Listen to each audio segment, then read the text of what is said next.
3,000 men marched north from Medina. Their mission seemed simple: to demand justice for a murdered envoy. But outside the village of Mutar, in modern-day Jordan, they faced the greatest empire of the age, the Byzantines and their Arab allies, numbering tens of thousands. Outnumbered more than 30 to 1, the Muslims fought with unmatched courage.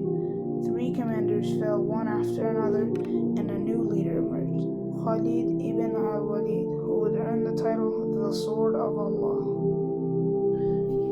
It all began when the Prophet Muhammad ﷺ sent a messenger, Harith ibn Umayr al-Azdi, with a letter to the governor of Busra. But before reaching his destination, Harith was seized and killed by Shurahbil ibn Amr, a Ghassanid ruler allied with Byzantium. This was a shocking act, the murder of an envoy, something considered a crime even among the harshest tribes. In response, the Prophet ﷺ prepared an expedition. 3,000 Muslims would march north to Mutar to confront this aggression. Before the army set out, the Prophet ﷺ appointed its leaders. First, Zayd ibn Haritha, his beloved companion and adopted son. If Zayd was martyred, then Jafar ibn Abi Talib, the cousin of the Prophet ﷺ. If Jafar fell, then Abdullah ibn Rawaha. And if all 3 were martyred, the Muslims were to choose a commander among themselves. With this order, the army left Medina carrying the banner of Islam. The Muslims numbered about 3,000, lightly armed with limited supplies, but filled with faith. On the other side stood the Byzantine forces and their Ghassanid allies, far larger, with some reports claiming 100,000 men. Even if the numbers were exaggerated, the difference was massive. Still, the Muslims pressed forward, undeterred by the odds. At Mutar, the 2 armies clashed. Zayd ibn Haritha, carrying the banner of the Muslims, charged forward with great courage, but soon he fell as a martyr, pierced by the enemy. The banner then passed to Jafar ibn Abi Talib. He fought with unmatched bravery. His right arm was cut off. He carried the banner in his left. His left arm, too, was severed. So he pressed the banner to his chest until it was struck down, becoming a martyr. Next came Abdullah ibn Rawaha. Hesitation touched his heart for a moment, but he recited poetry to strengthen his resolve. He too entered the fight and was martyred.